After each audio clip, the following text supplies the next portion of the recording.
ببین من هر چی کلوز فرند میگیرم دوستان میگن باز تو تاش خودت نیستی، برای همین امروز میخوام با پاشا تمرین کنم یه ذره خودم باشم. نه خیلی راحته کارت، جدی میگم. جدی نمیدونم چراها، واقعا نمیدونم چرا، ولی با هر کی صحبت میکنم، چه دوستم باشه چه دشمن، نه چه مثلا آدمی باشه که نزدیکم نیست و اینا، بعدش اولین چیزی که میگه من با تو خیلی راحت رفتم جلو. نمیدونم چرا، یعنی به شکل عجیبی خوب پیش میره. خب یه کاری کن تو بی زحمت تهش یه ریت به من بده ببینم، چون من میشناسی دیگه نزدیک دیگه، ببین چقدر خودم بودم. باش دیگه به عنوان یکی از آدمایی که از نزدیک منو میشناسی. نه قبوله. خب خیلی خوش اومدی به کلوز فرند بالاخره. برام دمت گرم که دعوت کردی. قربونت مرسی. اینجا ولی من نود و اینا نمیذارم، اینجا در حد دیدی آخه بعضیا کلوز فرند مثلا میبرنت اون تو، بعد اونو که میبینی میگی که میدونی گرین کارت و اینا، بعد یهو میزنی روش میبینی مثلا از یه کتاب مثلا عجیب است، چون اینو میذاشتی بقیه هم ببینن همون دیگه. البته گفتم یه چیزی گوشی رو پات، شاید واقعا یه جوری دیگه اومدی کلوز فرند. نه آفرین داری خودت میشی، ببین چقدر خوب بود. نه من دلیلش اینه که بذار بگم چیه دیگه، کلوز فرندز واقعا دیگه.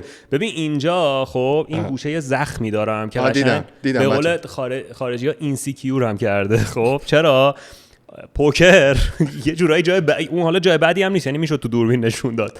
اون گرفت خب یه شب و من مثلا ساعت 4 صبح تو کوچه‌های خلوت تهران با لای پای خونی دنباله یه جایی بودم که اینو درستش کنن و همینجوری من فقط یه تایم طولانی هم طول میکشید به دکتر قانعش کنم که این ساعت اینو به خدا سگم کنم. چی میگم دیگه، یه حالت اینجوری بود دیگه برای من، این مدلی بود. وای حالا گفتم نه خیلی کلوز فرند شد، اینو برای یه آدمای خصوصی بذار دیگه. این باز واقعا اومده تو کلوز فرند امروز. آخه من رو حساب اسمش اومدم، وگرنه قراره اون چیزی که تو پابلیک اینو نمیشه کلا تو کلوز فرندت منتشر کنی یه ساعتشو. گفتم به برنامه متعهد باشی. آقا این پاشا جز اون آدماییه که من اصلا خودم مستقیم باش رفاقتی نداشتم و اینا، ولی به هر کی که وصل بودم و دوستش داشتن یه جوری با پاشا رفاقت داشت. قربونت برم. و اینجوری بودم که برای منم همین بوده، یعنی از بیرون هی اسمت می اومده. جدی؟ آره به مثلا تو کامبیز دیگه که همیشه مثلا پل اصلی ما در واقع کامبیزه. آره که ما سالها هم دوست نزدیکیم ما هم دیگه، هم کلی برنامه ساختیم و اینا. بعد میگم تو سالها با کامبیز ارتباط بودی، اصلا با هم ویدیو دارین، خونه‌اش رفتین چیز گرفتین، ویدیو گرفتین و هی به شکل خیلی عجیبی ما تو یک تایمی با هم ست. بعد اومدم تهران، بازیدم تو تهران، امیر پارسا، نواب، نمیدونم همه بچه‌هایی که اونجا به شکل خیلی عجیبی اسمت میاد و خودت نیستی، که بعد یه جایی همدیگه رو دیدیم. آره واقعا خیلی باحال بود. دور یه میز نشسته بودیم و اینا، بچه‌ها رفتن بیرون پیش نواب بودیم سیگار بکشن. بعد من چون سیگار نمیکشم، بعد اینجوری نشسته بودم و اینا، دیدم که چقدر دارم با باشا حرف میزنم و چقدر این آدمه باحاله، بعد چقدر هر چی میگم یه چیز دیگه ای میگه که میخوره به سیستم من. بعد خیلی حال کردم. آره منم دوست داشتم بشیم صحبت کنیم، یعنی اصلا باحاله برام. یعنی کلا ببین خدا رحم کنه دیگه وقتی دو تا پادکستر میخوره با هم دیگه، نمیدونم واقعا میره یهو تا 3 ساعت. حالا سعی میکنیم اونقدر پرحرفی نکنیم. آره بیا سعی کنیم کوتاهش بکنیم، 40-50 دقیقه بذاریم گوشش. ولی خیلی پاشا جزو اون آدماست که دوست ندارم یه دونه برنامه باش ضبط کنم، دوستم یه عالمه باش ویدیو بگیرم. برو بریم مثلا تو چنل منم بیا. خوبه اونجا کلوز فرندز رو میکنم، اونجا با تصویره. اینجا من بکنم اینسرت نمیذاری، من اینسرت ازت میگیرم همه رو میذارم. تاش اینی که با یه بالش رو پام میام میشینم. آفرین آره خوبه. خب ببین میخواستم ازت چی بپرسم، این که تو اصلا چون شروعتو نمیدونم چه جوریه، تو کی اومدی بالا؟ اصلا کی تو سوشال مدیا اومدی بالا که نیومدم، ولی اگه میخوای چیز کنی نه ببین ما اتفاقی نه واقعیتش. ببین الان دیگه واقعا انقدر سوشال مدیا یه جوریه که هر لحظه هایپ رو یک نفره یا یک برنامه است که اصلا نباید خیلی درگیر این باشی که چه جوریه. یه تایم همه دارن، کل ایران دارن در مورد یه برنامه صحبت میکنن، یا کل ایران دارن در مورد یک نفر صحبت میکنن، یک اتفاق هرچی. به نظر من ما که سر ردلاین بود، سر کرونا بود و اینقدر تعریف کردیم، فکر کنم خودت هم در جریانی دیگه. من و کامبیز یه روز بیکار نشسته بودیم تو خونه، یه برنامه‌ای آوردیم بالا شروع کردیم.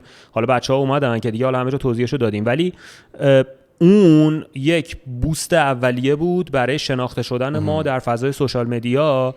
بعد اینکه حالا هر کدوم ما تصمیم گرفتیم تو چه ژانری اینو ببریم ازش استفاده بکنیم، به نظرم خب خیلی دیگه شخصی بود. مثلا کامبیز دوست داشت یه سری با کامبیز بیشتر رو اینستاگرامش وقت گذاشت، سرمایه گذاری کرد. من همون رو رفتم تو یوتیوبم همون تیپیکال چیزایی که تو یوتیوب همه درست میکردن منم درست کردم. انقدر سعی کردم به این درون در بزنم تا اون راهی که فکر میکنم باهاش حالم بهتره رو پیدا کنم دیگه. حالا یه تایم هایپ مثلا روی برنامه هست، یه تایم نیست.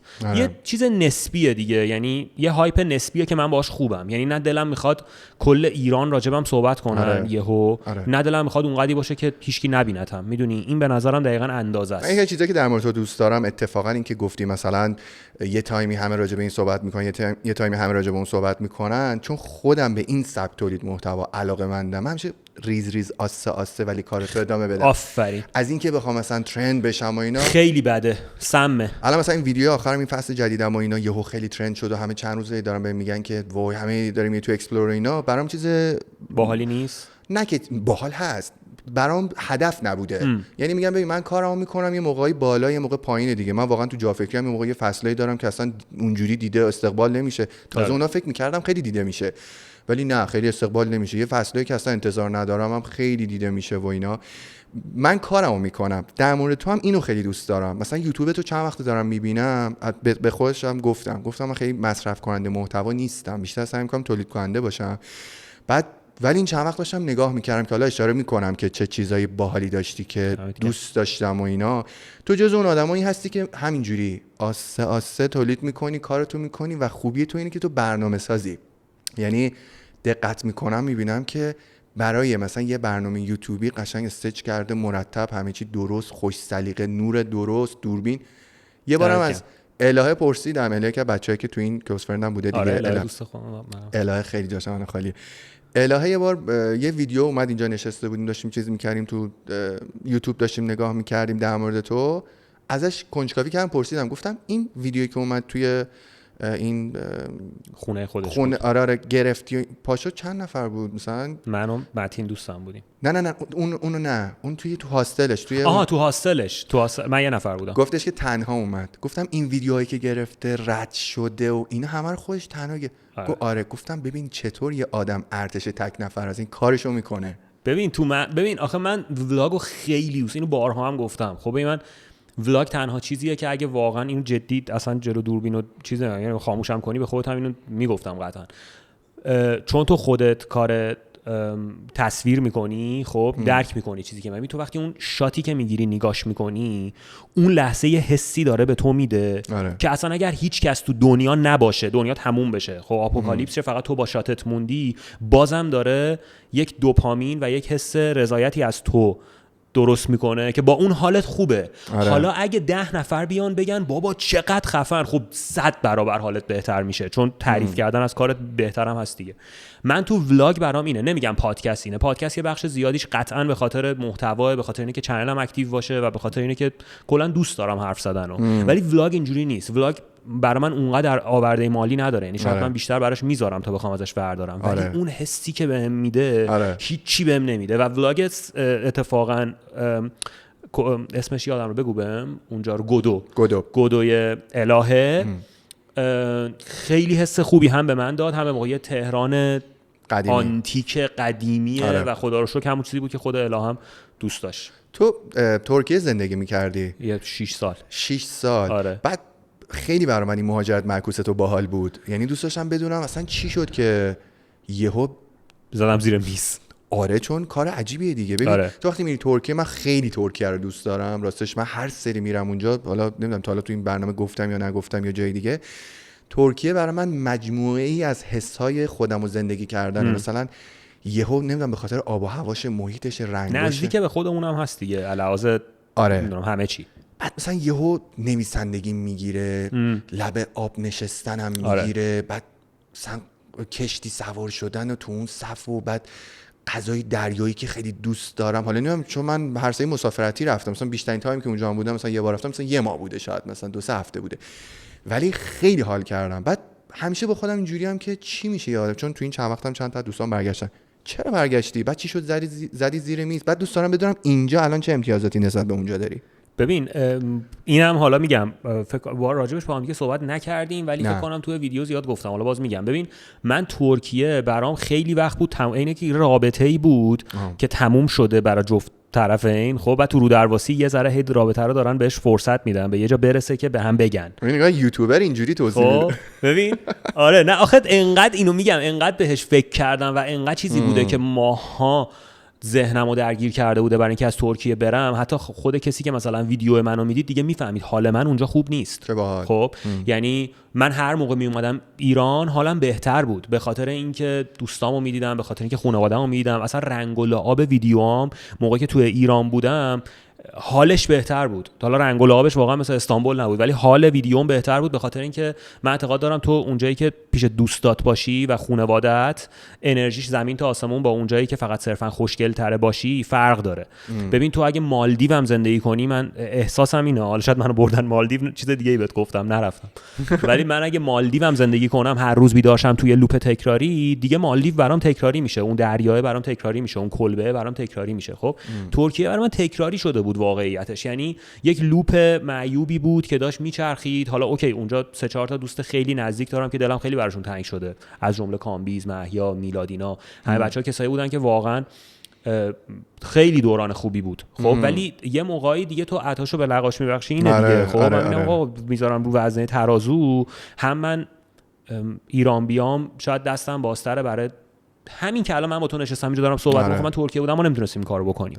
میدونی چی میگم؟ حالا اینو بیار ضبط در 1000 تا چیز دیگه بکن که برای کار من به نفعمه. ولی از اون ور اگه بخوای شرایطو در نظر بگیری، خب من این مدلی نگاش میکنم که تو فرض کن همه این شرایطی که الان ما داریم تجربه میکنیم، این شرایط که به وجود می اومد با اومدن و نیومدن من، این شرایط که عوض نمیشد. خب حالا بیا پاشا رو بذار تو دنیای موازی که تصمیم نگرفته بود بیاد تهران، خب همون ترکیه مونده بود. خب من 100 برابر بیشتر حالم بدتر بود. حتی تو جنگا هم همین حسو داشتی؟ اصلا میخوام همینو بهت بگم، من تو جنگا روزی 100 بار خدا رو شکر میکردم که ایرانم. خب به خاطر نه به خاطر اینکه وای من چه قهرمانی ام، نه اتفاقا بذار دو مدلشو بهت بگم، هم خودخواهانه‌شو میخوام بهت بگم، هم احساسیشو میخوام بهت بگم. احساسیش اینه که خب من دارم مامانمو حی و حاضر جلو میبینم، با بابام مثلا 3 تا خیابون فاصله دارم، یه تلفن فاصله دارم، میدونی، یعنی زنگ بزنیم پیش هم دیگه ایم. خب ترکیه اصلا شاید خطا قطع میشد، اینترنت قطع میشد و من میدیدم دوستامو که مثلا بعد مدت‌ها میگفتن ما 2 هفته حالمون بد بود با خانواده‌مون، نمیدونی اصلا یا چیزی شده نشده. این میشه احساسیش. اگرم بخوای اونوریش رو در نظر بگیری، خب من 2 تا 4 تا، من اگه ترکیه بودم کارم قطع میشد باید لیر خرج میکردم. درسته آره. خب اگه میخواستم با اون هزینه وحشتناک دیگه، نمیگم اینجا خوبه ها، من فقط ترکیه و تهران رو دارم مقایسه میکنم. اینجا اگه کارم قطع شده دارم ریال خرج میکنم. پس اگه بخوای مالیش هم در نظر بگیری، خب اینم باز به نفع من بوده که موندم تو تهران. خب یعنی همه جوره بخوای نگاه کنی، با هر فرمولی بخوای به این نگاه کنی اوکیه. و به نظر من فقط شاید برای یه کسی اوکی باشه که من بعید میدونم هیچ کی اینجوری باشه که کامل از خانواده‌اش و از همه چی کنده، احساسات رو نصف کرده. رفته یه گوشه برای خودش میگه حالا دیگه هر اتفاقی برات خانواده‌ام. یه چیز دیگه هم که هست اینه که ببین تو هر چقدر اصلا میلیون ها فالوور داشته باشی ولی وقتی توی کشور دیگه ای باشی اون کامیونیتی رو نمیبینی از نزدیک، این یه حس دیگه است دیگه. درسته؟ تو هم که داری این که دقیقاً تو داری واسه کسایی تولید محتوا میکنی که همزبونتن، بعد توی کشور دیگه ای هستی غریب میری را انگار که برای چیزی که ساختی رو داری نمیبینی. ببین بیشتر درک می. حالا خیلی جالبه این، دقیقاً یه رایدن تاک می‌خواستم بگیرم فردا پس فردا دقیقاً راجع به همین خواستم صحبت کنم، ولی الان میگم چون تو کانورسیشن نظر تو هم خیلی برام مهمه.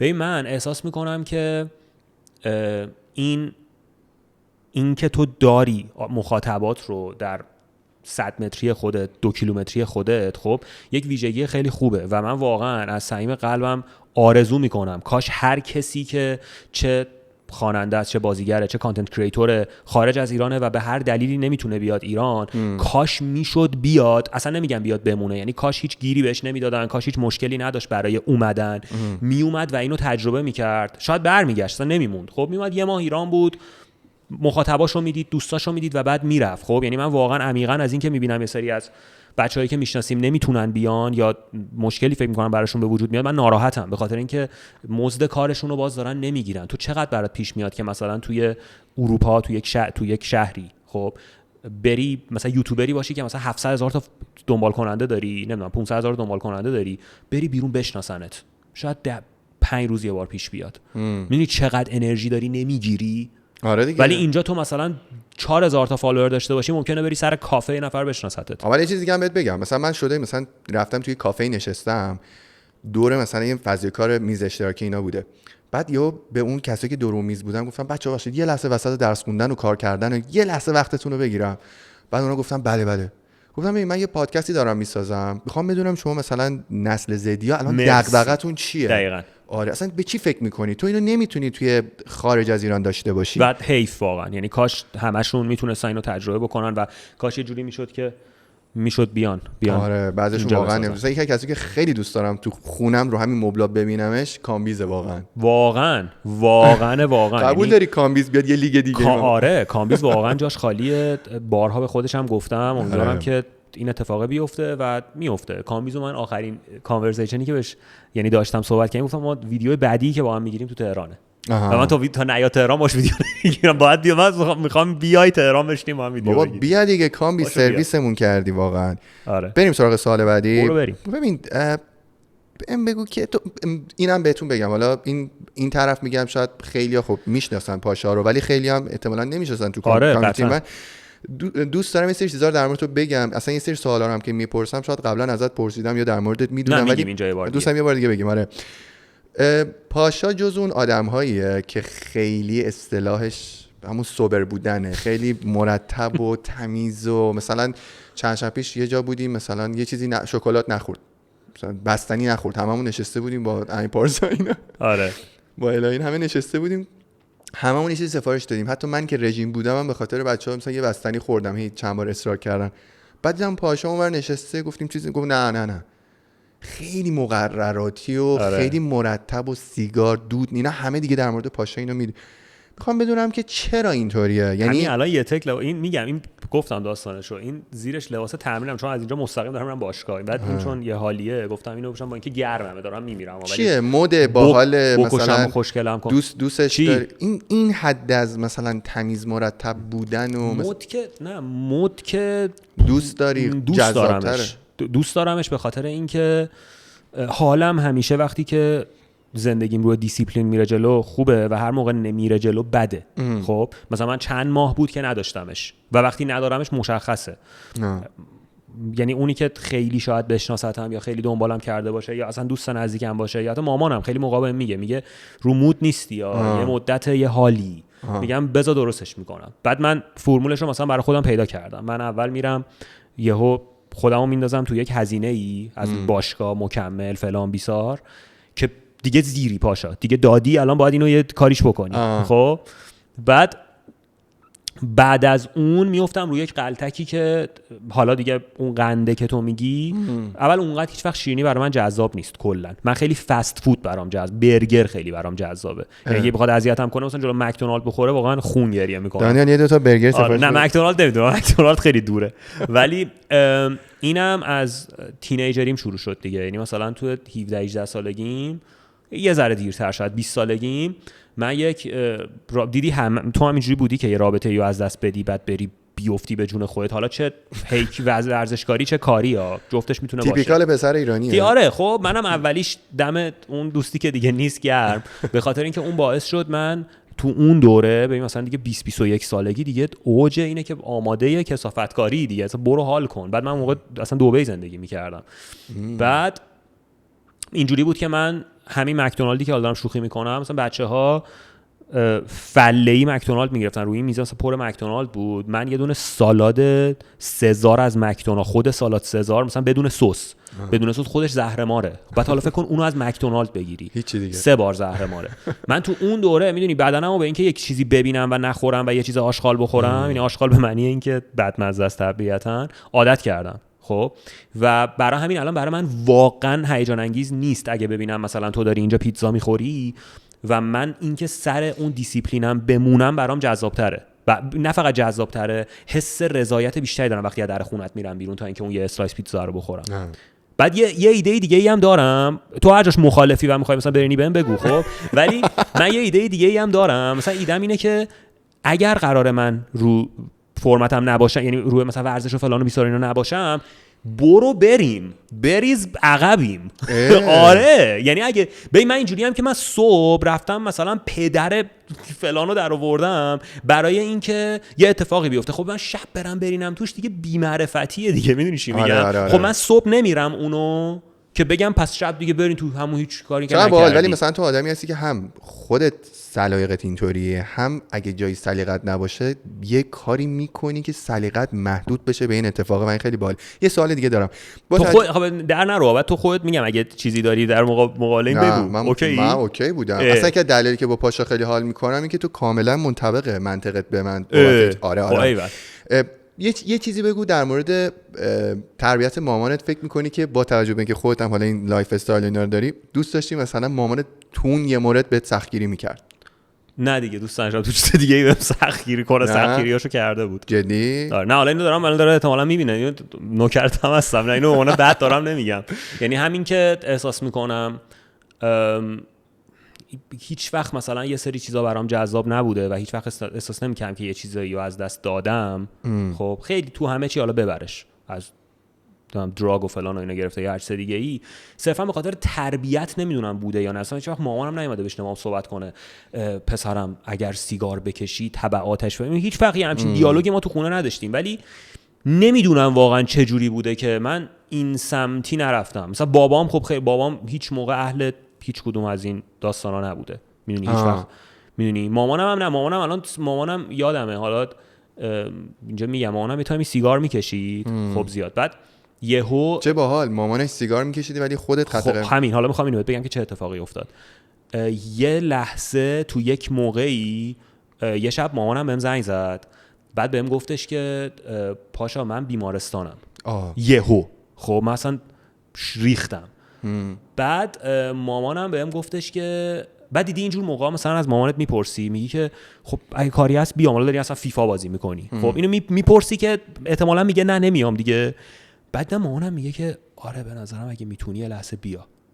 اینو که گفت اینجوری شدم که اوکی پس یه چیزی هست. ببین نفهمیدم چی شد، رسیدم به بیمارستان و بعد دکتر مثلا دیگه مرخص که شد بهم گفت که من احساس کردم ممکنه نبینمت دیگه و گفتم بیا. خب حالا میخوام اینو بهت بگم، اونجا دکتر بهش گفته بودش که بین زندگیت و سیگار کشیدن یکی رو انتخاب بکن. و مامان من از اون شب که فکر کنم حدود 8 ساله داره از اون شب میگذره، یک دفعه سیگار رو قطع، یعنی اینو به هر کی بگی یاتاقام میزه، چون سیگار رو باید روی یک اصولی انگار قطع کنیم. حالا شاید خیلی هم اصلا یهویی قطع کردن، نمیدونم اصلا درستش یهویی قطع کردن نمیدونم، من نکردم تا حالا. من هنوز دارم ورژن موفقش یهویی ترک کردنه. ولی و من مامانم از ترس جونش سیگار رو ترک کرد. خب و این خب چیزی بود که یه جورایی برای تو هم انگیزه شد، برای منم انگیزه شد. ولی خیلی با کلاسه. به خدا خیلی دوست داشتم مامانم مثلا یه موقع سیگار میکشید. مامان منم برنامه‌مو میبینه چی میشد یک بار سیگار میکشید. چرا خب باحاله که آخه بامزه است مامانت. یه چیزی هم آخه راجع با اونو بگم، راجع با گفتی اون خیلی بامزه بود. تو میگی که من بابام به چیزایی که خیلی حالا اون قدم شاید خنده دار نباشه میفته ریسه میره از خنده. این اصلا نگفتیم جلو دور میبینم میگم. خب حالا اینو که خود باید تعریف کنی. بگو اول تو بعد من بگم. بابای من به یه چیزهایی میتونه ساعت‌ها بخنده که تو اصلا برات علامت تعجبه که چرا ده. مثلا یه بار توی پاساژی بودیم دیدم بابام دستش گوشه رو زانوش داره بلند بلند میخنده. بعد خب آدم خوشحالیه مثلا ماما باشو ببینه، خب اوکیه، ولی باحال هم هست که ببینی داره به چیزای باحال میخنده دیگه، یا مثلا برای تو هم خنده داره، از خندش تو خندت میگیره. خب نه از اون موضوع خیلی باحاله. رفتم دیدم داره به پوستر نوید محمدزاده اون عطره هست که سیاه‌سفید اینجوری داره نگاه میکنه به دوربین، به اون داره میخنده. خب این یه مورد. دیروز پیروز 10 بار زنگ زده به من، به خدا وسط ضبط یهو مثلا این اپل تیوی و اون بعد تو این ایلان ماسک میمونی، میگه من گوشیم زنگ میخوره مثلا یهو اسپریت خونم یهو روشن میشه، روش مثلا نوتیفیکیشن همه چیت روشن میشه بیخودی. به خاطر اینکه همشون به اپل آیدین وصله زنگ میخوره. حالا دوتاشو قطع کن اصلا مهم نیست، تنبلیه دیگه. بعد تو فکر کن بابام زنگ زد وسط ضبط، گفتم بابا گفت نه باید یه کار مهم دارم، جوابشو دادم و اینا. گفتم چی شده بابا کاری چیه فلان. گفت این پسره رو دیدی یوتیوبر رو داره تو فرار میکنه تو استخر ایران مال داره فرار میکنه. گفتم این کجاش خنده داره؟ گفتم خوندم پاش شکسته بدبخت رفته بیمارستان. گفت به اون داشت میخندید بلند بلند، بعد ببین اشک میریخت. بعد عمومم دیدی حضرت مسیح پشت شونه یهو در میاد. عمومم تو فیس تایم اونور مد فیس اینجوری داشت نگاه میکرد که ما هم نمیدونیم چقدر داره میخنده. خیلی بامزه بود. خب حالا من در راستای همین این عالیه ها که میخنده. ببین تو هرچی بیشتر ببین من حالا الان میگن چرا زیر تو همش داری میخندی. ببین خنده ته دل که اون چیزی که داری در مورد پدرت میگی من میفهمم که ریسه بری از خنده من کم برام به وجود میاد. یعنی من دقت کردم بعضی موقع من اوج خندم که اینجوری میشم یهو 2 ثانیه بعدش جدی دارم با صحبت میکنم. پس این یعنی آره این امیر پارسا هم داره. یه بار گفتم بنو تو باید تست سلامت روان بدیم. این اصلا عادی نیست. امیر پارسا که اینجوریه که خب آره داشتم میگفتم که ترسناک سویچ، یعنی این دشمنه مثلا بتمنه، میدونی خیلی عجیبه. بعد منم تا یه لولی اینو دارم خب، ولی این که مثلا تو الان داشتی ها چقدر جدی شد میبینی اگه دقت کنی به این، حالا الان دارم به تو از این به بعد دقت کنین، به هر کسی که میخنده به فاصله خندیدنش تا جدی شدنش دقت کن و به یه سری مشکلای حالا روحی روانی پی میبری. حالا میخوام اینو بگم که تو فکر کن پدر تو دیگه نمیتونم یهو جدی شم، میبینی دیگه من میخوام هپی فیس رو دیگه دارم، ولی مثلا پدر تو خوبیش اینه که اون ریسه رو میره قشنگ اون تایم رو برای خنده وقت میذاره و کاش ما هم اینجوری بودیم. باله من دیگه این هپی فیس فکر کنم به خاطر جلو دوربین بودنمون مجبوریم اینجوری شیم. سلامت روان ربطی نداره. نه داره، باید بریم تست.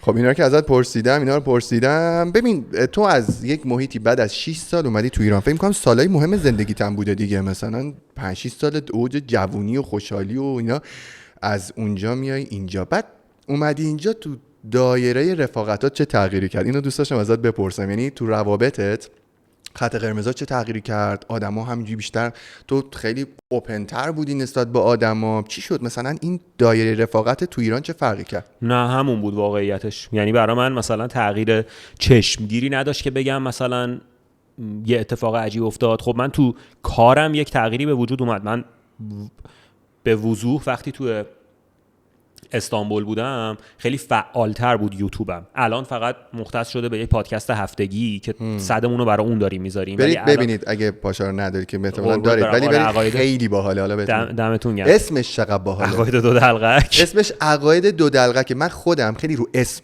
فریکم، یعنی همیشه میگم چقدر طرف خلاقه رو اسم. بعد رفتم نگاه کردم دیدم واقعا اسمش هم بهش واقعا دو تا دلقک.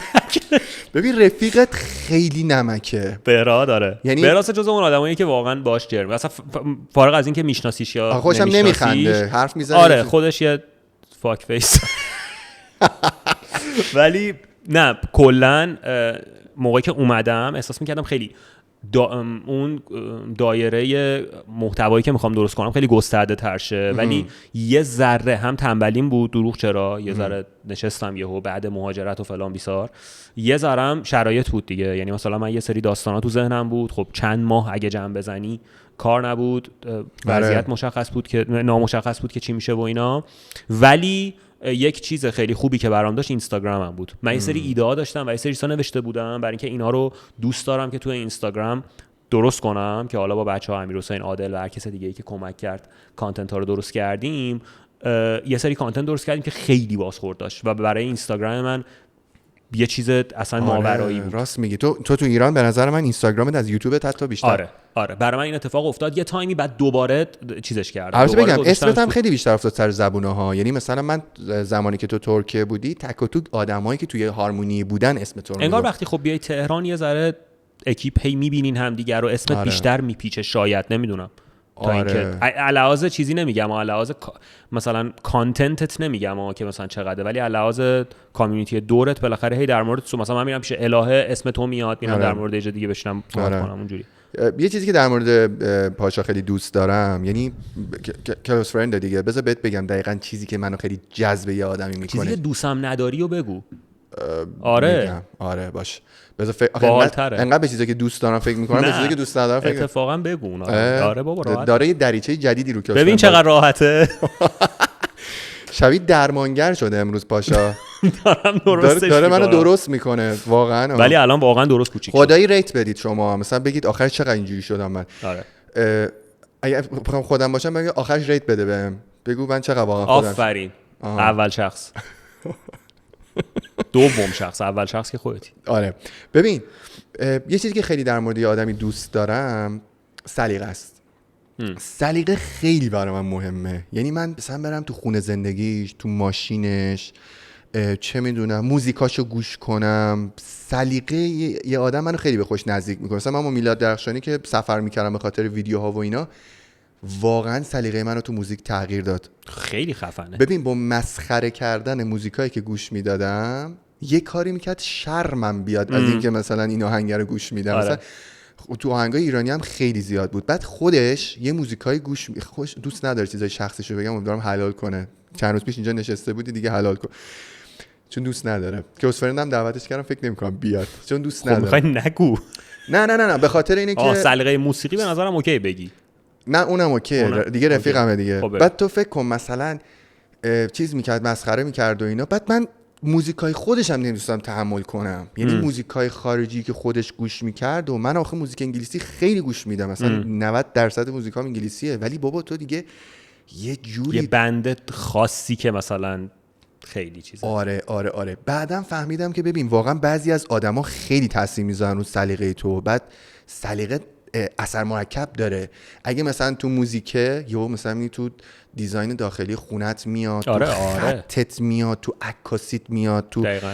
در مورد تو خیلی دوست دارم بدونم که تو منشأش رو کجا میبینی. یعنی مثلا من تو رو آدم خیلی خوش سلیقه‌ای میبینم. شما برید تامنیلای الان با وجودی که میشناسیدش، برید تامنیلای یوتیوب پاشا رو با بقیه یوتیوبرها مقایسه کنید. جدی دمت گرم. جدی میگم. یا مثلا من چند شب پیش تو اون برنامه که دیدم تو اینا، گفتم چه باحال، مثلا تیپ پاشا چقدر هارمون، چقدر باحاله. هر بار میبینم مثلا میبینم خوش سلیقه‌ای، به جزئیات دقت میکنی. جدی ها خیلی دوست دارم. بگو خودت فکر میکنی که اولا خودت چقدر برات مهمه، چقدر وقت میذاری؟ ببین اول تامنیله که کردیت بدم به نوید، دمت گرم، چون به نظر من هر چیزی که خروجی خیلی باحالی داره میاد بیرون عمدتاً تیم ورکه، میدونی. یعنی من به خاطر همینه میگم خیلی خوشحالم که حالا چه توی اینستاگرام چه توی یوتیوب با مثلا دوستام که واقعا هم دوستام، یعنی مثلا همکار نیست. من خیلی آدم رفیق بازیم قبل از این که آدم کاری باشم. مثلا با تو دلم میخواد همکار منه، دلم میخواد دوستم باشی، با هم یه کاری انجام بدیم تا اینکه ارتباط کاری با هم داشته باشیم. برای همین حالا تامنیلا و خروجی ویدیوها و اینا کار بچه‌هاست که واقعا کارشون خفنه. اما در مورد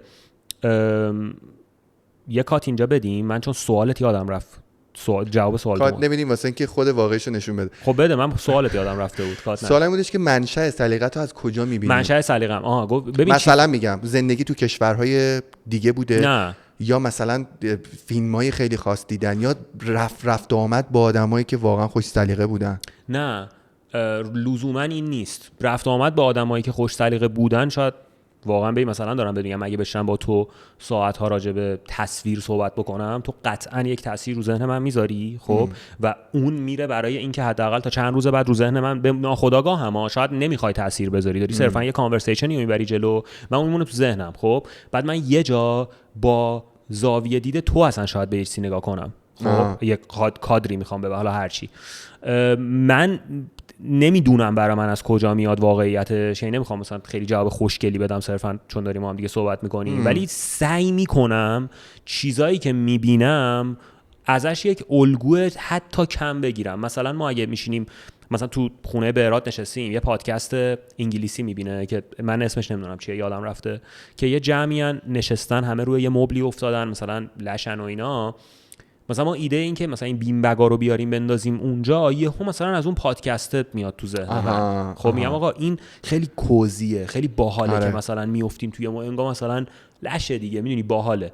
مثلا اینو از اونجا برمیداری. حالا مثلا این که عقاید دو دلقک به خاطر مثلا اون کتابه یا به خاطر یه داستانی که داره و بعد شوخی که همیشه ما با دلقک داشتیم، تو میبینی خود دلقک ناخودآگاه بهت یه خط فکری میده که خب این دلقک چیه، اصلا کاراکتری دلقک چه ویژگیایی داره، چه خوبیایی داره، چه بدیایی داره. به خاطر انگار لیبلی که به خودت چسبوندی میری 4 تا از اونها رو هم مثلا حالا در موردش میخونی یا مثلا یه سری الگوها ازش برمیداری برای اینکه اون کارو انجام بدی. ولی لزوما اگه بخوام بگم خوراکی که دارم میگیرم چیه، چیز واحدی نیست. مخصوصا توی ولاگا، مثلا ولاگ برای من میگم چون خیلی یه ذره سینماییه.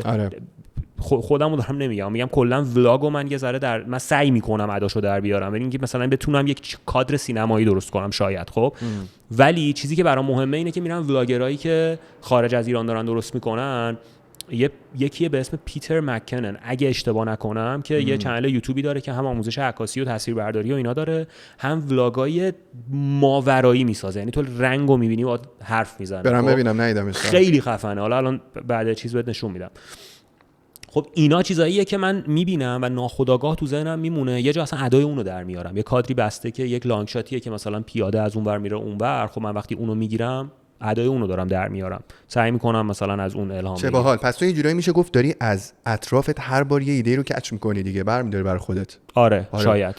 ولی فکر کنم همه همین. تو مگه اینجوری نیستی؟ ببین نه، خب تو کالکتور خوبی هستی. خب اینا خیلیمون در معرض خوش سلیقگی آدماییم یا مثلا ایده های خوبیم، همه بر نمیدارن الزاما. که تو برش میداری و اینا رو کنار هم میذاری. میدونم چی میگی. من کیف میکنم، مثلا میگم یوتیوب تو نگاه میکنم، هارمونی ذهنی تو میبینم، خوشم میاد. بریم سراغ سوال بعدی. ببین من کسایی که تو اینستاگرام، سوشال مدیا و اینا دارن کار میکنن میتونم تشخیص بدم که واقعا روندشون روند پول درآوردن خوبه یا نه مثلا پول ملاک نیست، کارشو داره میکنه. تو جزو اون آدمایی هستی که معلوم نی؟ نه هم معلوم نیست، همین که اگر معلوم باشه انگار اصلا سیستم پول درآوردن جدی اینا نیست. میدونی دوست داشتم ازت بپرسم که تو اصلا سوشال مدیا رو چه جوری می‌بینی؟ چون مثلا یوتیوبت میدونم که با وجودی که انقدر خفنه و فلان، از یوتیوبای من عددا رو میدونم دیگه، اینجوری نیست ما رو پولدار بکنه. انگار که اون یه جور پرسونال برنده واسه اینکه تو بتونی بعدش بری تازه پول در بیاری. درسته؟ آره. ببین یه چیزی که برای من همیشه، حالا چه یوتیوب چه هر کار دیگه‌ای که انجام دادم داره، سیو کردنه. خب یعنی من مثلا یه پولی و مثلا این ماه از یوتیوب میاد برام، خب من فرض میکنم مثلا 20% نیومده، گم شده. اینو سالهاست دارم، یعنی از مثلا شاید 4 سال پیش یوتیوبم دارم اینو. خب هر ماه 20% از پولی که برای من واریز میشه رو من فرض میکنم نیومده و اون پوله جمع میشه تو، یعنی شده من شده برم مثلا پول بگیرم از یکی به اون دست نمیزنم، به سیو دست نمیزنم، چون فرض میکنم این نیومده. حالا پول اونو با طرف یه صحبتی مثلا میکنم در گذشته، پول خواست ازتون قرض بگیره بدونید داره. آره ندین پول داره. نه ولی کلیتش برای من اینه و اون باعث میشه شاید اگر من یک تایمی بیکارم، خب من که آورده ندارم اون تایم که کار دیگه ای دارم نمیکنم که خب تو یه سیوینگی هست که من از اون دارم در میارم برای اینکه بتونه بره جلو، که حالا اون عدد عجیب غریبی هم اون به اون شکل تهش نیست. خب ولی برام خیلی سیف جلو رفتن مهمه، این که مثلا یهو زیر پام خالی نشه. این که تو میگی مثلا یوتیوب خیلی مشخص نیست چه جوریه، واقعا درسته این قضیه. یعنی برای من طبیعتاً 2 تا یا 3 تا ویدیو در ماه خیلی نیست که بگی حالا یه پول خیلی عجیبی داره، در حد اینکه بیاد مثلا شاید یه زندگی لب به لب بگذره تهش. خب پس در نتیجه باید چیزی در کنارش باشه که تو بتونی یه ذره راحت تر بری جلو. برای من میگم مهمترین قسمتش این چیزیه که اون چیزی که داره به کاتالوگ اضافه میشه، سوا از اینکه مخاطب دوست داره یا هر چیز دیگه ای، خودم دوستش داشته باشم دیگه. یعنی اگه پادکست میاد حالا با پادکست خوب باشه، اگه ویدیو میاد حالا با ویدیو خوب باشه. نه اینا هممون داریم یه جورایی میشه گفت. اون چیزی که در مورد تو برام سوال بود اینه که اصلا کلا خط مشی زندگیت به سمت مثلا پولدار شدن و اینا میره، مثلا پول برات یه چیزیه که واقعیتشو بهت بگم نه. خب میدونیم ماجرا چیه، نمیخوام ادا در بیارم که مثلا توی کلبه درویشی زندگی کردم، نه اصلا واقعا اصلا از این فازا بلد نیستم. زندگی خوبی داری. من میگم یک زندگی که من بتونم مثلا به کسی بدهکار نباشم، خب شبش راحت بگیرم بخوابم، یه ماشین عادی هم داشته باشم و بتونم دوستامو کنارم داشته باشم، اوکی. من اگه به لامبورگینی نرسیدم، اگه به بنز اس کلاس نرسیدم، هیچ وقتم نرسیدم. خب اگه مثلا نمیدونم توی تهران مثلا خونم پنت هاوس یه برج تو فرشتم هیچ وقت نشد. خب برام اصلا این مهم نیست. برام این مهمه که الان مثلا اگه ما 2 نفر آدم داره بهمون خوش میگذره، خب من تا جایی که میتونم دغدغه مالی نداشته باشم، یعنی این برام صفر باشه، به کسی ببین من بدهکار رو حالا اونجا مثال میزنم، ولی من خط قرمزم اینه که از توی پول بگیرم، خب مثلا بهت میگم 3 روز بعد بهت میدم، بشه 3 روز و 2 ساعت. خط قرمزم اینه. خب تا موقعی که اینو ندارم به نظرم دارم زندگی میکنم دیگه. حالا شاید من یه تایمی نمیتونم، مثلا دلم میخواد یه تایمی مثلا پول در میآوردم میتونستم یه مسافرت 10 روزه اروپا برم، شاید الان وضعیتم اینه نمیتونم برم. خب و برام مهم نیست. من اگه تا آخر عمرم دیگه نتونم اروپا برم، واقعا برام مهم نیست. میدونی برام مهم اینه که آیا این زندگی که الان دارم میکنم تو این لحظه واقعا داره این لحظه بهم خوش میگذره یا نه. آقا این چیزی که داره میگه خیلی مهمه. حالا مثلا اینم بهتون بگم، تجربه من همیشه توی تولید محتوا این بوده که مثلا تو وقتی یه نفر اینجا داره میگه چه میدونم اگه به بنز اس کلاسم نرسیدم، تو نباید این آدم رو سیستم صحبت خودتو با بنز اس کلاسش مقایسه بکنی، مثلا بگی منم حالا به بنز اس کلاس نرسم اشکالی نداره. نه، تو داری خودتو با چیز دیگه اذیت میکنی. مثلا من شاید تو این برهه دارم خودم با چیز دیگه اذیت میکنم. در کل الگو فکری است که باحاله، اینکه من زنده بودن و خوشحال بودنمو انقدر مشروط به چیزی نکنم. ببین من کسایی که شاید واقعا قرار بوده با هم کار کنیم یا به هر دلیلی نشده بتونن اینو روش مثلا صحه بذارن یا بدونن که دارم دروغ نمیگم. خب من اگه مثلا یه کاری میخواد انجام بشه و فقط احساس کنم که ببین من یه موقع پول میگیرم برای اینکه یک اسپانسر پادکستم داشته باشه. خب یک برگری ما میریم با یک برگر شاپ قرار میذاریم، قرارم نبوده ما برگر بدیم توی اون شاپ ها، یعنی اینم بگم قرار بوده که فقط اسپانسر باشن. با همون هزینه ای که ویدیو اسپانسر داره من خودم میام به برگریه میگم آقا اصلا بیا اینو مرچش کنیم، یعنی یه مرچ که حال نمیگم بهش، بیا یه کلابریشنش کنیم که این برگره بشه برگر مشترک پادکست من و شما، در صورتی که برگر مشترک لحاظ مالی نیست. آره. برگر اوناست. آره. خب این دیگه خودت این کارایی میدونی، دیگه خودت هم تو همین فیلدی. آره. برا من اونش مهم نیست. من میگم مخاطب و من داریم با این بازیه حال میکنیم. ما پول اسپانسرشیپمون رو گرفتیم، مجانی که نبوده، ولی داریم یک خدمات اکسترا میدیم. چه بهتر، هم اونا حال میکنن، هم ما حال میکنیم، هم مخاطبمون و هم یک ایده نوعیه. خب لزوما اگر فردا بیاد یه نفر بگه من یک ریل استیت دارم میتونم اسپانسر برنامه‌تون بشم، دو برابر اون رستورانم به ما بده، ما با طرف کار نمیکنیم. یعنی پوله داره میاد ولی چرا کار نمی‌کنیم؟ به خاطر اینکه مخاطب چندشش میشه از اینکه اصلا شما چه ربطی به ریل استیت داره برنامه‌تون آخه اصلا. می‌دونی چی میگم؟ یعنی برای من یه ذره خودمو میرم جای مخاطبه میذارم، میگم ببین اگه من الان دارم برنامه اینا رو نگاه میکنم میدونی اصلا انم نشه دیگه از این انقدر واضح یه اسپانسر تو برنامه معرفی شده. ما چقدر پولا نگرفتیم یعنی من خودم خیلی دارم بگم چقدر پول از دست دادم. یعنی نمیشه گفت از دست دادم. ببین مهم نیست به نظرم. آره. به خدا مهم نیست. نه یعنی نه هیچ حسرتی هم نمیخورم بابتش، ولی واقعا اینکه یه برندی تمیز میاد بالا واقعا بها داره به نظرم. یه سوال دیگه ازت بپرسم، تو این مسیر تولید محتوایی از کرونا به این طرف و اینا که هی هر سال بهتر و باحال‌تر شده به نظر من از دور و خودت طور که حس می‌کنی شده که مثلا احساس بکنی یه مسیرت مثلا یه اتفاقای خیلی بزرگی ساخته، اونقدر مسیرت از نظر خودت مثلا عجیب غریب نبوده ولی اتفاق بزرگ بوده؟ بعد کرونا داری میگی؟ نه اصلا کلا دیگه تو طول این چند سال که داشتی تولید محتوا می‌کردی یه جای اتفاقایی رو رقم زدی خودت پشمات ریخته، مثلا گفتی اصلا فکر نمی‌کردم اینجوری. مثلا یه چیزی بهت بگم خیلی جالبه براتون، شاید بهتون بگم. چند روز پیش توی چیزی بودیم، توی جمعی بودیم و اینا، که دوستامون رفته بود. خیلی بامزه است اینو میگم، خیلی برام بامزه است چون از نظر خودم اتفاق کوچیکی بوده ولی انگار که بزرگ بوده. نشستیم داشتیم صحبت می‌کردیم، بعد یه نفر اومد بهم گفتش که امیرعلی میدونستی که یک دنیا توی پادکست کیه؟ گفتم خب آره دیگه هممون میدونیم دیگه، جوروگن دیگه. گفت تو کست باکس میدونی اولی کیه؟ گفتم کی؟ گفت همین جوروگن دیگه. گفتم خب چه باحال. بعدیا چی داری میگی حالا؟ گفت میدونستی جا فکری الان 4م تو دنیا؟ گفتم پشمام. گفتم مگه میشه؟ گفت آره. گفت با 2.2 میلیون الان جا فکری 4م. حالا جا فکری برای من یه پروژه‌ایه که مثلا 5-6 سال خورد هفته یه بار دارم کوچولو انجامش میدم، ولی اینکه چقدر خفن توی اپلیکیشنی 4م خب خیلی اتفاق باحالی. البته خب 5می و 6می اینا هم احتمالاً ایرانی باشن دیگه، مثلا رخ و اینا. آره 100% اینکه ایرانی‌ها توی پلتفرم دارن، اینکه 3 نفر بعد تو جوروگنه به نظرم خیلی باحاله. آره یا مثلا شده که مثلا دیدم یه آدمی یه جایی اومده بهم یه بازخوردی داده، گفته که امیرعلی مثلا بعد از این اتفاق افتاد باهات تو اینا. گفتم ببین یک اتفاقی که به نظر من برای خیلی عجیب بود برام، یه دونه از اون ریلایی بود که ما گذاشتیم و نزدیک 30 میلیون ویو خورد که با فرزاد بود. قصه فرزاد قصهشو تعریف کرد اون تو. من هیچ کارم، من فقط سوالی پرسیدم اونجا. فرزاد که میدوه. آره با ویلچر. آره فرزاد قصهشو تعریف کرد و اون برای من خیلی اتفاق عجیبی بود که در نهایت به فرزاد مرتبط میشه. یا حتی مثلا بازخوردی که ویدیو پریناز گرفت، خب یعنی که از یه ارتفاعی افتاده بود پایین با صورت و اینا. بعد اون خیلی عجیب بود. آره اونم ویدیویی بود که اینا لزوما برای من شاید خب چرا یه ایمپرشنی رو پیج من اومده ولی در نهایت اون این تو یه مثلا فیلمسازی میمونی که مثلا یه فیلمی ساختی همه جا دارن در مورد بازیگره یا مثلا نویسنده صحبت میکنن، خب یه همچین اتفاقی افتاد و خیلی خوشاینده چون تهش دارن از اون چیزی که تو باعث ساختش شدی صحبت میکنن.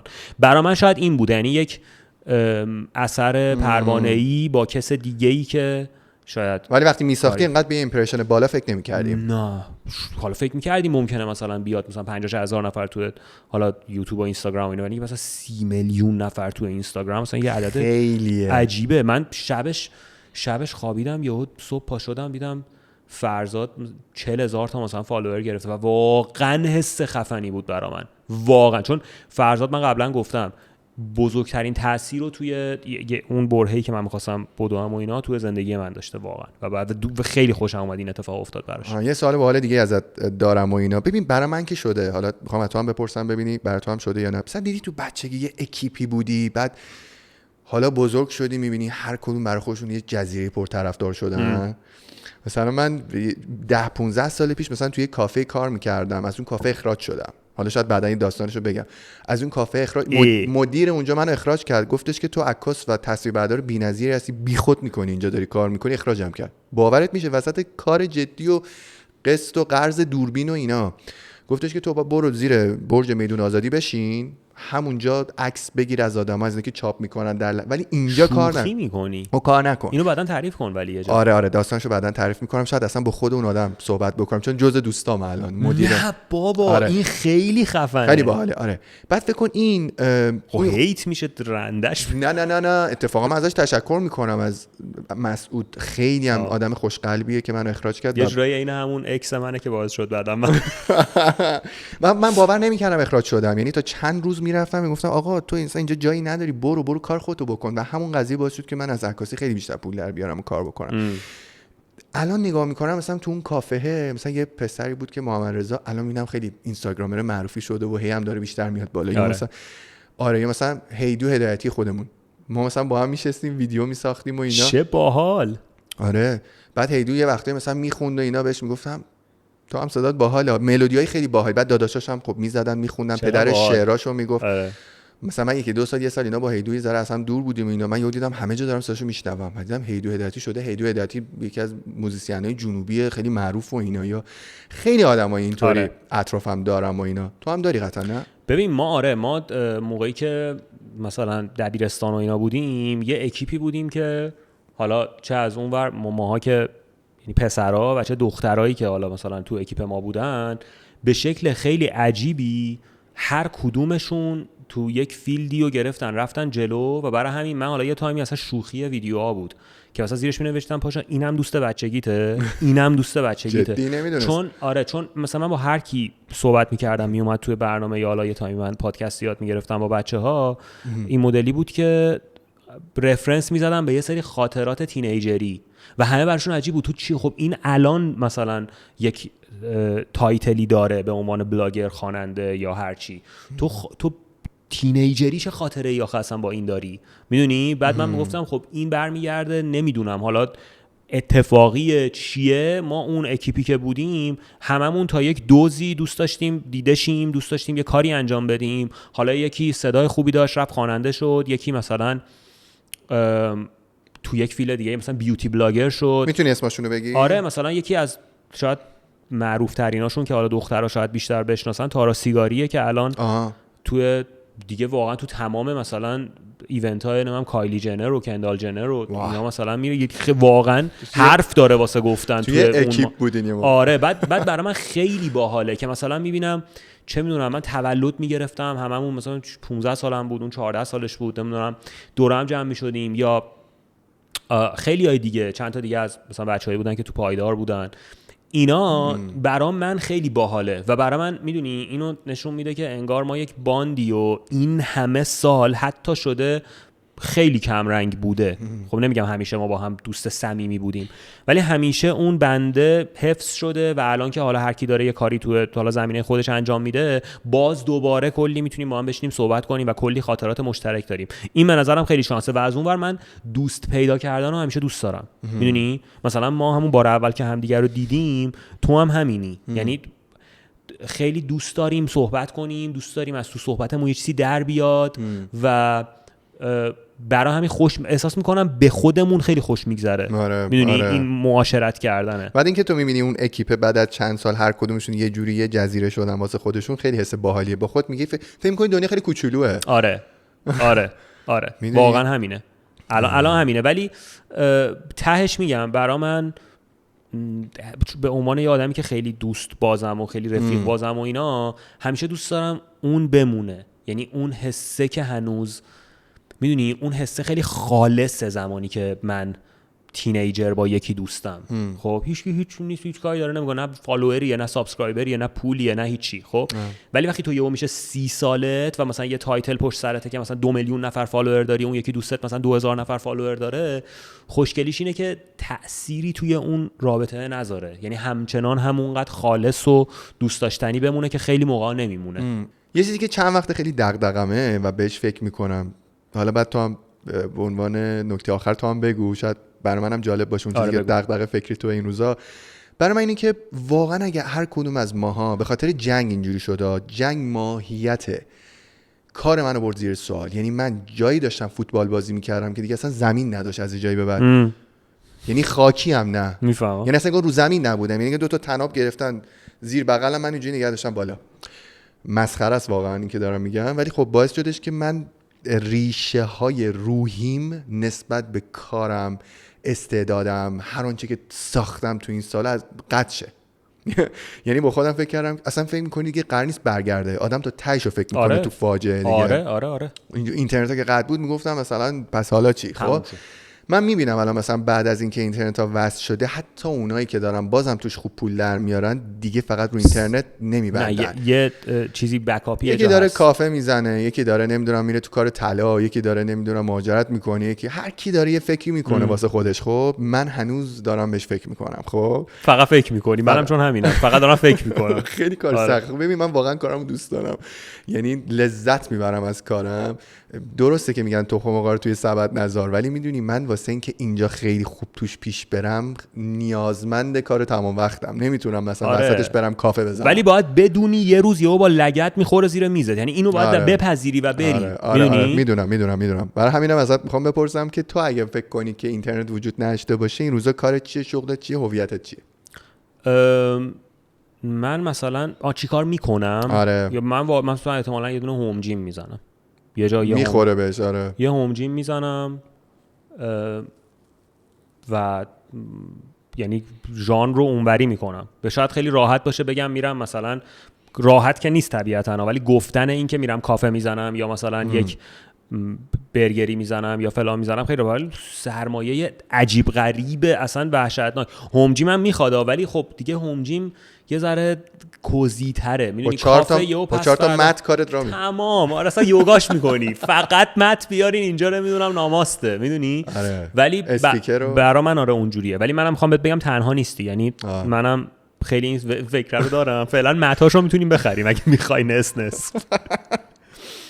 یه لحظه گوشی زنگ خورد. براحت باش. الو، من باتون ادامه میدم. رسیدی؟ شوخی نکن، من چون پیام برام نیومد اصلا. بذار الان چیز می‌کنم. خب من سوال ازتون میپرسم. سوال اینه که سوال اینه که به نظر شما که امیرعلی و الان این همه مدت دارین دنبال میکنین، حالا چه توی جا فکری چه توی کلوز فرندز، بذار راحت باشم، بگو که به نظرت تو مخترین ویژگیش چی میتونه باشه؟ شاید از نزدیک نمیشناسیش دیگه، حالا یا میدونی اینو، یعنی از مثلا ویدیوهاش دیدی متوجه شدی، یا از پادکستش متوجه شدی، یا میگی ببین این چهره، این سبک قطعاً آدم مثلا این مدلیه. چی داری میگی؟ بذار کارمو بکنم دیگه. ببین مثلا یکی از ویژگیاش اینه که یهو وسط پادکست خب داری صحبت میکنی، هدفونش رو گذاشت، میکروفونش رو ول کرد، اصلا رفت. خب یعنی ببین الان به عنوان مهمون، آره این نظر منه. به نظر من اصلا هم خودش نبود. 1 از 10. این پادکست یکی از ضعیف‌ترین کارهاییه که تو رزومت کردی و خیلی باحال بود. امیدوارم دیگه نسازی. اینجا دیگه من زیادی دارم خودم میشم دیگه واقعا. نه آره رفت اصلا. الان میره حموم. وای ببین بی‌نظیر بود. مردم از خنده. قربونت برم. کی پخش میشه؟ چی می‌خواستم بگم؟ بگو که تو دغدغه‌ت چیه این روزا؟ حالا من که دغدغه‌مو گفتم ولی تو بگو دغدغه‌تو. دغدغه‌م اینه که بتونیم برنامه‌ریزی کنیم هر کی برای کاری که داره انجام میده تو ایران. هر کی، یعنی مثلا من کانتنت کریتورم بتونم برنامه 6 ماه. اون روز داشتم مثلا میگفتم هفته بعد این ویدیو میاد. خب مثلا یه کامنت ها این شده بودش که یعنی تو چت ناشناس خوانده بودش بابا تو خیلی خب هفته بعد تو برنامه‌ریزی کردی. میدونم شوخی داشت میکرد یا اصلا واقعا شاید داشت واقعا هم میتونه جدی گفته باشه، چون تو الان مثلا ساعت بعدت من میگم میخوام اینجا برم باشگاه شاید نشه. میتونی شاید برنامه به هر دلیلی نشه. من امیدوارم این گرهه که الان 1 سال وارد زندگیمون شده که اگه میخوای راجع به ایستی برنامه ریزی کنی نمیتونی. جیگر تو 1 سال اومدی ما سال هاست داریم. نه خب 1 ساله ولی این اتفاق دقیقاً برامون افتاده. من که سالام تو رفت آمد بودم. نه این که بخواد بعد از جنگ 12 روزه یه جورایی اینجوری شد دیگه خیلی بدتر که حتی شد. بعد جنگ 12 روزه هم نشد، بعد از دیگه دی ماه به بعد اینجوری شد که دیگه بعد دیگه جنگ و فلان و اینا نمیشد. یعنی الان هر کاری میخوای بکنی یکی میاد توییت میزنه نمیدونم فلان شد اون یکی اینجوری، بعد من نمیخونم دیگه مثلا اخبار واقعا دیگه نمیخونم هیچی. خب بعد یه نفر برای من میفرسته از دوستام میگه اینجوری شده، میگم ببین فقط وقتی صدا داد بهم بگو چون شاید نشنیدم ببینم چه خاکی تو سرمون کنیم. میدونی به غیر از اونش دیگه واقعا برام مهم نیست یارو داره چی میگه. هیچ پوینتی نمیتونم چیزی از توش بفهمم. من فکر می‌کنم اگه این دغدغه تو برطرف بشه هممون راحت میشیم. یعنی این برنامه‌ریزی اصلا تمام بدبختی ما این عدم قطعیت دیگه داره بیچاره‌مون میکنه. بلا تکلیفی. ولی پاشا خیلی حال داد. خیلی حال داد. آقا شما یه بار دیگه ریت بدید. من واقعا چقدر تو این ویدیو خودم بودم. من به نظرم 8 بودی. از 10. آره. خوبه 8 راضی نه؟ آره. دوشم اوکی میشه دیگه. حتی بگم واقعا ربط داره به اینکه کی جلوم نشسته. آره. من هر بار یکی جلو میشینه یا مثلا خیلی طرف مؤدب یه نفر اومده نشسته همون اول میگه که نمام لاپامو سگم گاز گرفت. خب دیگه بعد خودت باشی دیگه ریتت میاد بالا. بخوایم دیگه نمیشه. آره دیگه آره برای همین دمت گرم. ولی تو قول میدم که تو ویدیوی بعدی اون بالشتر برداریم. خب من 4 زانو باید بشینم باحال نیست کلا. دمت گرم خیلی حال داد. دمت گرم.